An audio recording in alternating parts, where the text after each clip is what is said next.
8.6, function transformations. All right, today's do now is to graph these two functions, the absolute value of x and the absolute value of x plus 2. It's very important that you know how to do this on the calculator. What you have to do is you go to the y equals screen, hit the math button, right arrow over to num, and then hit abs. And you enter your x, you close your parentheses, and you end up with a graph like this, the bold line. The dotted line is absolute value of x plus 2, and as you can see, it slides up 2 units. Do now number 2, graph the following functions on the same coordinate grid. Now we have x squared, which we all know is the parabola. That's the bold line, and then the dotted line is x squared minus 3. This is shifted down 3 units, and there's a connection between minus 3 going down 3 units and plus 2 going up 2 units. And that basically is summed up here in fact number 1. Vertical translation A units. Plus A means you're going up that many units. Minus A means you're going down that many units. Notice that the plus A and the minus A are outside of any parentheses, and it's at the end, okay? So it's plus A, minus A.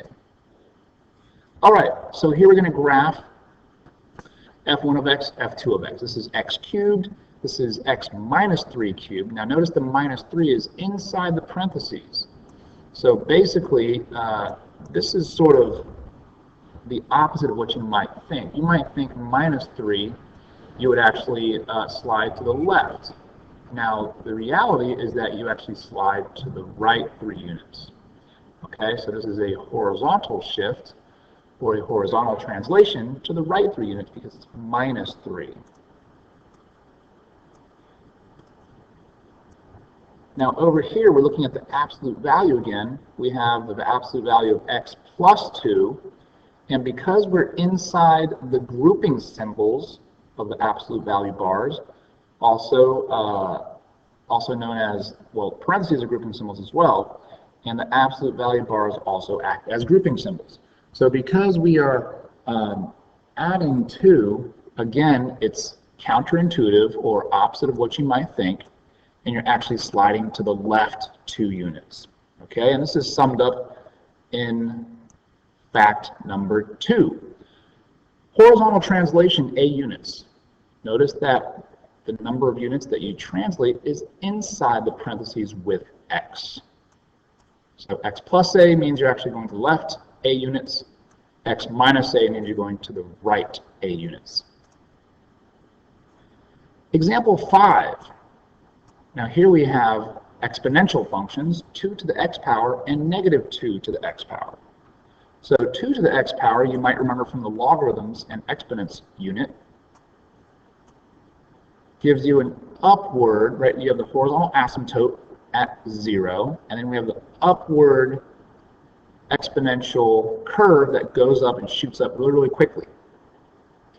Now, if you notice on my graphing calculator, I made the line thicker for negative 2 to the x power, and this one actually goes down this way, okay? And this is a reflection, it's a mirror image of the top one. And because it's a mirror image, we call this line the line of symmetry or the line of reflection. So this reflection happens at the x-axis. And the reason why is because the entire function is negated. In other words, if we took the y value of this point, say positive 5, it would become negative 5, right? And therefore it is reflected across the x-axis. Now if we take 2 to the x power and we graph it again, but this time we take the x value and negate it, we're actually going to reflect it across the y-axis. So we're going from here to here, and this is the y-axis reflection. And if you think about it, you take an x value here, let's say that's 3, x is 3, and you make that x negative, then you end up with the same y point, but at -3. The x becomes positive, or it goes from +3 to -3. And that's why the reflection is in the y-axis. Okay, so here we have it summed up in fact 3. Okay, negative f of x, in other words, negative y, is a reflection across the the x-axis. And when we negate x, it's flipped across the y-axis. Okay, here's our last example. Here we have y1, y2, and y3, and we have x squared. So we're looking at the parabola again. And if you look at x squared, we are multiplying it by a factor of 2, and we're multiplying it by a factor of 0.5. Now you'll see what happens is our parent function with the dotted line is this one that's in between. Then we have a taller, thinner one that's compressed, which is here, and one that is sort of stretched and a little wider over here. And it just so happens that we'll make this a green line. 2x squared is this one over here.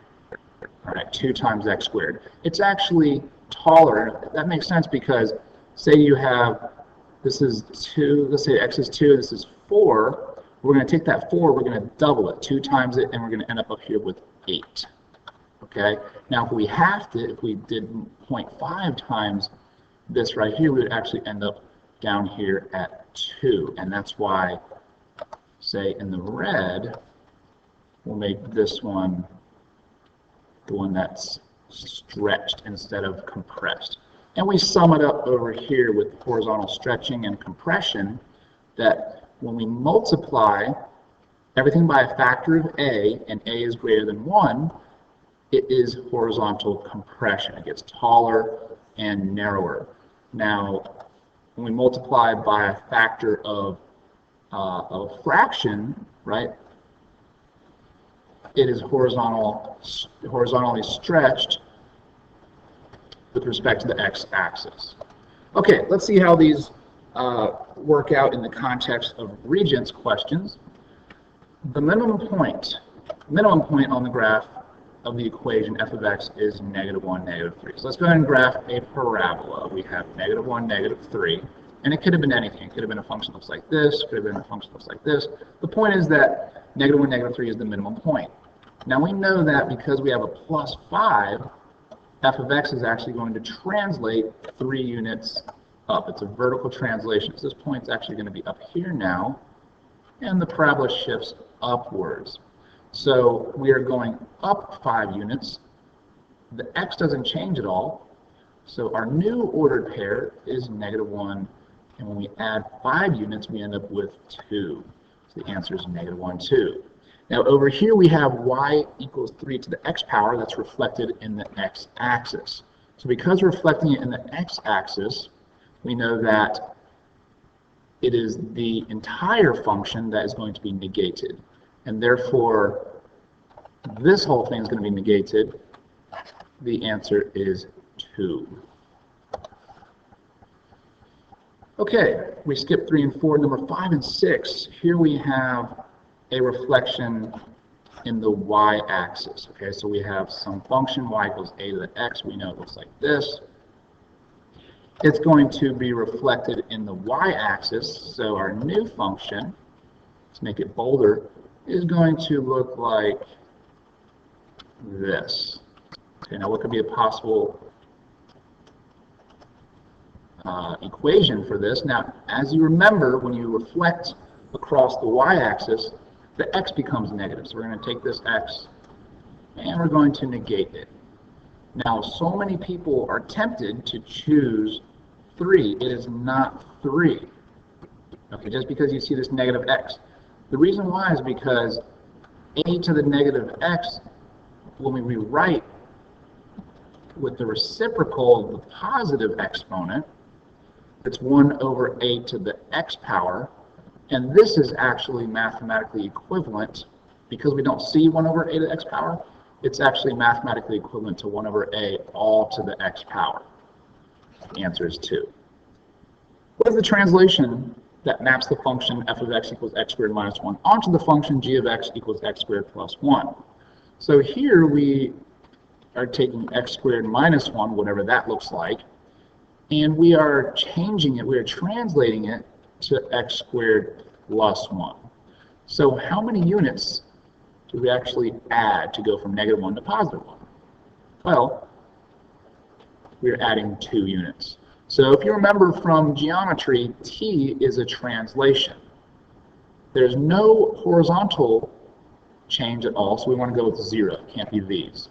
And we know that we added 2 to the y value, and therefore 1 is the answer.